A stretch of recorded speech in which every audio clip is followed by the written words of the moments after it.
Alright guys, I'm Stratet. I'm back with another video. Apologies for my last movement guide. You know, I was so excited to bring the information to the— Time out. 1 second everybody. What we are talking about in this video today must be shared with the whole world. Tell your grandmother, your grandfather, your sisters and your cousins about what you're seeing right now. Because this right here is proof that aliens exist. Because this movement tech is out of this world. But yeah, now back to your regular scheduled programming. People that it was a little premature and I didn't have the full mechanics of lurching down. Quicker than my last video, but I'll go over, I'll touch up on just about everything that I did in the last one. You guys can skip ahead. Yeah, hope you guys enjoy this video. If you do, like and subscribe. You know, we're trying to grow out here, trying to do things, so that would be greatly appreciated. Thank you very much. All right, now into the content. So I'll be going over my keybinds again. 0.8 mouse sensitivity, DPI 1200, ADS sensitivity. This is all just default. No mouse excel. All of this is off except for clamp mouse cursor to game window. And this still is like finicky, but this is like really important if you're on PC because you don't want to accidentally tab out. Okay, WASD, you want scroll up on your mouse scroll wheel, bound to forward. Scroll down, bound to jump. And this is going to help you with all these mechanics. If you don't have these binds down, this you're throwing basically. Attack and my interact I have on my side mouse buttons because it makes super jumping a lot easier. You'll see what I mean once we get into it. Okay, and then this stuff is the same. ADS, I don't know. I really don't know if anybody uses toggle, but for some reason it's on default to toggle when you load up the game for the first time, which I think is weird. It just feels weird to me. I also think the rest of everything is pretty much preference, but the way that I have my keybinds bound, in my opinion, and I've been playing on mouse and key now for like 3 years, this is what I've found in these 3 years to be the best binds for me, and maybe for you if you try it out and like it. But yeah, so Cycle Weapon is on caps. That is kind of like my last resort if I am trying to do like some movement stuff and I'm not able to get to the 1 or 2 button to pull out my gun. I can just quickly press caps with my pinky, which is usually on shift for sprint. Then these, I'm trying to get used to using these and having a good layout for these, but I haven't made it a priority yet to figure out. So if you guys have a good button layout for your health kits and stuff, yeah, let me know because I'm curious. Utility action, I have this on my scroll wheel click because if you're playing Rampart or any like trap character, it's so easy to just, when you place down a wall or something and you want to pick it back up, all you got to do is just press your mouse scroll wheel. So that was there might be a better button for that, but that works pretty well for me. And then I got the inspect on X. That's just a ADHD thing. I like to just spam it all the time because it's fun as hell, which is the reason why we play video games. Ping, I got it on 4 just because when I have it on scroll click and you're in, or let's say you're going up a zip line or something and you go to ping, you can accidentally jump off the zip, and it's happened to me countless times. So I just switch it to 4, that way there's no way of me like accidentally jumping. Okay, and then the rest of this stuff is just, I don't see a point to worrying about that, especially if you're just focused on movement right now. Controller, I got none for you guys, sorry. Okay, this is my stretch res, so I might make another video on this at some point on how to do stretch res on the only way that I know how right now, and I haven't looked too much into it, if you can stretch it even more, but I think they like kind of nerfed it in an update like probably like a year ago that makes it so that you can't get as stretched out as you once were able to, which I don't know. I feel like, I mean, I can see it like being OP, but this is what is allowed in the game right now that I've been able to find. So 16 to 10, and then I got my resolution on 1680 to 1050. And this, to do this, you got to go into your, if you have an NVIDIA GeForce graphics card, you got to like go into your settings and put in a custom resolution and all that. It's not super hard, it just is a little time consuming. So yeah, maybe I'll make another video on that. FOV ability scaling is disabled because when you're playing Octane and you stim, it's just disorienting to have to worry about the scaling and being like more zoomed in, and your FOV is kind of changes during a fight. It kind of throws you off a bit. So yeah, so disable that. Sprint view shake is on minimal. If you could turn it off, I would, but you can't. VSync. So VSync and NVIDIA is like, these two settings for me at least. I've looked up another guide on what the best video settings are, and I tried to follow that as closely as possible. Every PC is different, and I had to kind of like tweak these, but for me, this is what works for me. VSync I put on triple buffered, and then NVIDIA Reflex if you have that enabled, plus boost. So VSync, normally you want this off in games because basically what it does is it helps with input lag, but the main reason is for like screen tearing. Like if you like turn your POV and your screen pans over, there'll be screen tearing sometimes, and having this on will stop that. Sometimes you don't even have an issue with that, so that's why you don't always want VSync on. But I had noticed, I put this on, I put NVIDIA to enable plus boost, and when I did that, I had some screen tearing, so I put this up to triple buffered, and that fixed it for me. So I don't know, I might have these not what you would normally have. Adaptive resolution FPS, I'm not even gonna get into this. I've tried looking this stuff up and it's a little complicated, but majority of the pros just don't even use this, it seems like. So I just put this on 0, and yeah, just 0. Anti-aliasing I have on TSA. This texture streaming budget, you can put that as low as possible, but your textures are gonna obviously be more not textured.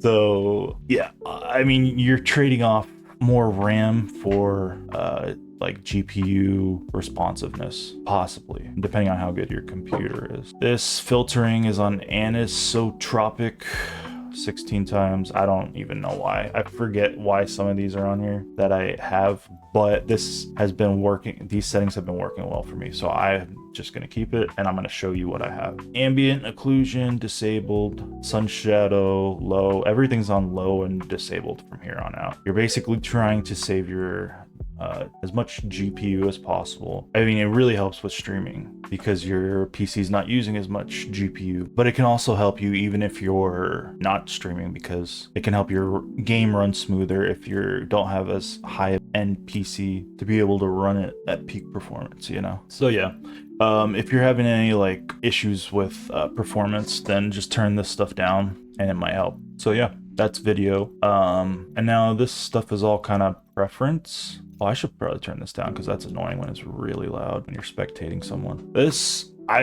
Audio in this game is so questionable for me. So if you have settings for audio where you can actually hear footsteps, if you could like tell me if there's like a new update that came out that'll allow me to hear when somebody's right behind me. They love to clutter the sound in this game, but dialogue is annoying to me, so I turned it down to 5%. Music's all the way down. Lobby music's all the way down. I'm usually just listening to music anyway. Sound effects, I try to turn this all the way up. I mean, it doesn't seem like I can hear in this game still, so yeah. Oh, you know what? I'm gonna turn this off too. Emote preview sound, because that is annoying when somebody's emoting and you all of a sudden hear like a wraith just emoting and putting portals everywhere. So yeah, I could turn that off. And yeah, so that's basically the settings portion. All right, so the beginning stuff, I'm not doing slow-mo for this stuff. This is more the science of Apex movement 101. Kind of think of it like that. Like just Apex movement theory, kind of, we can call it.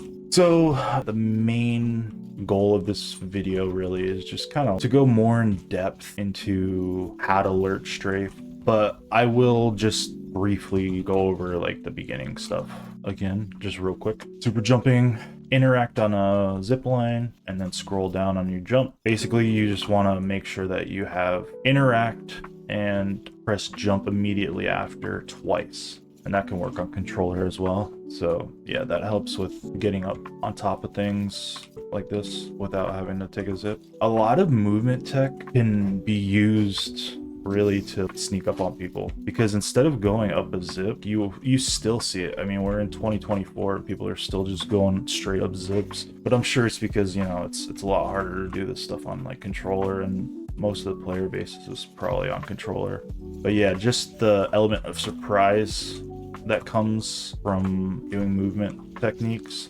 really is super important. And I think that it's a part of the game that I think should be more pronounced, and it always seems like they're kind of like trying to limit your movement more and more, but in my opinion, that's what's the funnest part about this game. But anyway, enough rambling. So yeah, that's the super jump. Super gliding, all you're gonna want to do is, as soon as you come up to like a ledge, and like the only way to get good at this is just doing it on every ledge that you see. It's learning movement in Apex, and probably just any game, is just all about muscle memory and timing. That's really what it boils down to. And like the more that you get the buttons down, the more smoother it's gonna look too, you know. It's just, you just gotta practice it, that's all. And if you don't have that want to like to learn it, then you're not going to, you know. You're not just gonna watch a video and then immediately be able to do it. It's gonna take you a while. I said this on my previous video too. Timing on movement text, it could vary every time you get on, depending on mainly your internet connection and how the servers are doing that day too. But that's why it always kind of helps to have this like little thing in the top right corner that shows you all that stuff. Because where is that? Oh, I forgot to go over this stuff too. So some people like interact prompt on compact, and I understand why you would want that, but for me it just feels so weird, because if you have this on compact, the default will tell you exactly what you have. Default will tell you if you're going to pick up like a hop up or something. With default, it'll tell you if you have it, and I'm pretty sure with compact it doesn't. Let me see. Yeah, see? Oh, it does. Huh. Empty. Okay. I don't know if that was a thing always, or maybe I just didn't really pay attention to it as much. But yeah, so maybe I will start using that on compact, because just, you know, you just want to limit your visual clutter. I mean, say, you know, you're just looking out, peeking behind cover, you know, look at this shit, the hop ups and stuff. Like, this is on compact, so it's not too bad. But let me see the difference. Oh yeah, so, well, it's only when you get close to them. But yeah, look at that. I mean, you can barely see it. Like, I've gotten so used to it that, you know, you just step away from it and it'll go away, but it's still like very distracting, you know. Like, say you're like trying to peek behind cover and you know, look at this. Look at this shit. So yeah, I'll start trying that. That does look a lot better. It's just getting used to it, that's all. And I will. But yeah, so it does tell you, it says E to replace. So button hints. This is kind of just preference too. I like keeping it on. That's mainly for if you look at your HUD, that will hide your hints, your button hints, obviously. But yeah, so yeah, the only reason why I like having that on, I spent a lot of time switching over to mouse and key, and you know, I want to show that shit off when I'm streaming. So yeah, that's why I keep it on. But yeah, you can do whatever you want. Mini map rotation. Oh yeah, this mini map rotation, I like to keep it off. That's just preference, really. Weapon auto cycle on empty, preference, but I like to not have it because it really fucks me up when it just automatically reloads for some reason. I mean, you probably could have that on. I don't know. It's just preference. Always sprint off. I like to be able to walk around and control exactly when I'm walking and when I'm sprinting. And I do the press. I don't do hold. I don't really know the difference to this yet. This is a new feature. So auto runs off, jetpack, whatever. This stuff is just all kind of, yeah. The main thing was the compact interact prompt, but mainly just preference. All right, so yeah, I was talking about the fucking super glides. Cool little tip that I found from Moki Sniper is if you come over here, if you're having trouble getting the timing down, or you just, you know, come into the range, you want to make sure you're doing it right, all you got to do is come up to this little ledge right here in the firing range, and then climb up it, and as soon as you get to that, right to that animation where he would normally, if you stopped it, he would grab on, right after that, jump like you normally would on a super glide, but don't hold crouch, okay? Just for this warm-up exercise, because if you're doing it correctly, when you come up and you would normally super glide at that time, instead of super gliding, you just press jump. If you jump and then go to try to climb up this wall without hitting the ground, and you don't get that climbing animation at like the right time in the mantle, that means you're jumping at the right time, okay? So just keep doing that. Jump, make sure you're not climbing, see? And if you don't climb it, you're doing it correctly. Then once you get that timing down, come over here and just add the crouch. So, you know, you just say, hey, yo, Stratat, I'm really trying over here. I just can't get these these super glides. Well, fear not. Now you got this little technique. Just, oh yeah, okay, I got that timing down. And then you come over here. Oh, okay, now I got it. Thanks, Stratatat and Moki Sniper. Yeah, no problem. You're welcome. Next. Yeah, wall bounce. I mean, that's a very simple. I mean, that's like day one stuff, dude. Everybody knows about it. You just go up to a wall. As soon as you grab it, you jump. That's all. Okay, and then obviously tap strafing. You just press left or right and then scroll up on your wheel, your little mouse wheel. That's all you gotta do. And obviously just getting smoother with that will help with every other technique as well, and comboing techniques. So that's the basics right there. Now we're gonna get back into another lesson about Lurch Strafing here. Lurch Strafing 101. So the teacher just found out some new information. Yeah, in my previous video, I said that you need to always be scrolling up on your scroll wheel while lurching, and I've come to the conclusion that that was false. So the way that I'm seeing it is just focusing on the movement mechanics. No abilities, nothing, just straight up game mechanics. Say somebody's, you know, comes up on you, you're just looting over here or something, or teabagging somebody, and then you look behind you and you're like, oh, fiddlesticks. I gotta do some movement stuff now, okay? Pull out your gun, or actually no. You wanna pull out your gun really when you're like in the air or sliding, because you're gonna keep your speed and momentum, you're just gonna be quicker, that's all, okay? So normally what I do is I go for that first hook, see that hook? And then when you get your hook down, you pull out your gun. And it helps when you have your keyboard layout that you can look at, because you can tell exactly when you're hitting the keys. So this has actually like helped me a lot, just going over footage with this up, because you could just tell when you're doing it wrong, you know? But anyway, hook and pull out the gun. So this is a technique that I really have been getting a lot better at. It's called the fade slide. Say you're behind cover. You do some damage to this dude, okay? You're behind cover still. He doesn't expect you to come out super fast. I mean, most people probably expect other players to be controller players. That's what I usually do, just because everybody's on controller these days. So predicting someone's movement in Apex on PC, your one advantage that you have if you're on mouse and key is your speed. That's how you want to think about it, okay? So like I said, you do some damage to this dude. You're gonna want to holster your gun, start walking, and you'll get way quicker with this the more that you practice this in the firing range. Press sprint while still holding your crouch button, your hold to crouch. And so hold sprint, move forward like a couple steps, and then let go of crouch. And immediately after crouch, you can slide again. It's pretty OP because it's super hard to hit. And there's been so many times where I've been one shot behind something, and then of course their friends are right there. You know, you get one shot and then you gotta dip, dude. You gotta like, say like there's like cover right over there. You wanna get to there. You gotta back up, okay? You get this guy one shot, but then you get one shot and there's 4 other people there. So you gotta back up and get into cover. Now, normal people, I'm assuming that they don't immediately put their gun away when they get one shot and sprint to a cover. Normally they're gonna just sit here and try to heal. One more bullet, they're dead. They're not gonna give up their cover usually. So people are just not expecting it. So holster, sprint, immediately crouch again right after uncrouching.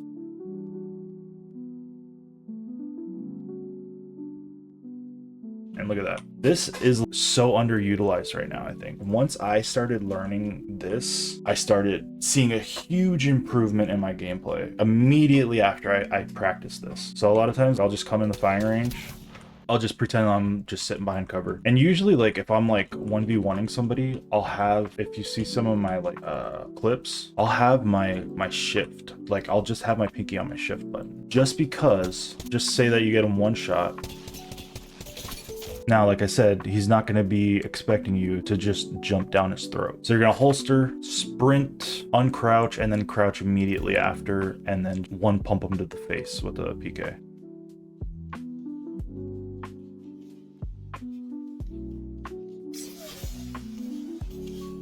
Like that. Okay, now I'll kind of show it in just normal speed.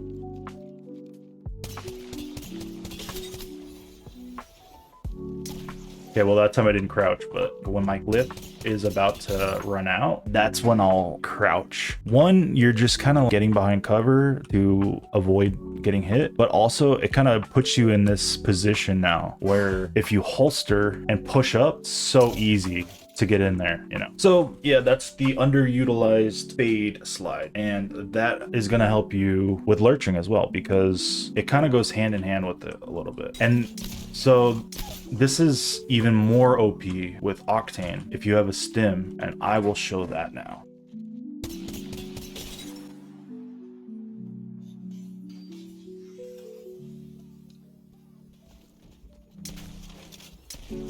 But you gotta hit your shots. You gotta hit your shots though, okay? All right, so that was the fade slide. That was the lurching basic mechanics. Now we're going into just basically how to lurch the best. So obviously for me, Octane is number one. The main reason why I try to main Octane now is because I was able to learn on Octane a lot easier, because having his movement sped up, you keep momentum with Octane while you're stimming. I don't think you keep all of it, but a lot of your momentum you keep when you're stimming and b-hopping and stuff. So when you see the movement at a faster speed, it feels like you have more ability to just kind of strafe and lurch and stuff. And lurching off of objects, I seem to get more speed, especially while stimming. So when I jump, this is one other thing that I don't really see anybody else talking about. So if you're air strafing, I kind of like will do like little like mini tap strafing in my air strafes, and it seems like when you're, and you notice this actually a lot on Horizon, say you're air strafing, like look at my keys. This is me without crouching and air strafing. This is me with crouching. You get this, almost seems like this little boost if you input your crouch at like the end of your fall. See that? You get like that like quicker slide, it almost seems. This is me with holding it as soon as holding crouch as soon as I jump. See? I don't think I'm crazy. I don't know, I might be crazy, but it seems like you go a little bit faster when you crouch almost as soon as you hit the ground. Or no, it's more like the further down in your fall that you hit crouch, it almost seems like you go quicker and keep more momentum. But I could just be crazy. But like I said, this is movement theory 101. So it's just theories, but this is what works for me. So it might help you. Just a little tip right there. And then yeah, and then kind of like coupling that with doing it off of something gives you even more of a speed boost.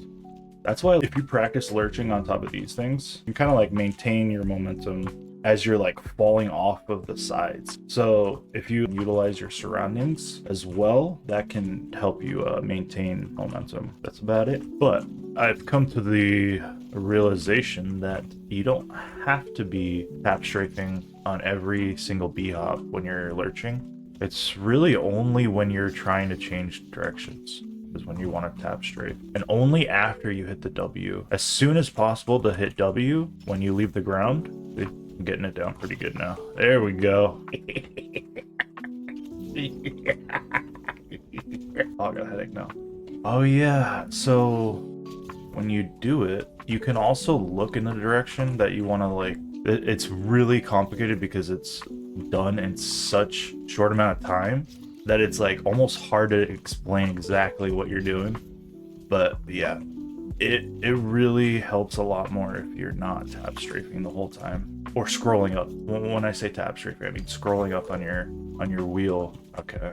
I'm doing it slow, but I feel like I'm getting the core mechanics of it down, and then it's just kind of like getting into the rhythm of it, really. My lurching hasn't been this clean yet, so. But yeah, guys, so that's my updated movement guide and Apex Theory movement theory 101. I hope that this helped you guys a little bit. If it did, leave a like and subscribe. I would really appreciate that, guys. But yeah, so so yeah, that's about it. See you guys in the next video. A little bit more progress, which is good. But yeah, that's just, you know, what happens when you have an IQ of 1,000 and you're just constantly studying the most pointless shit in the world because you're bored as f, boy. Heck yeah.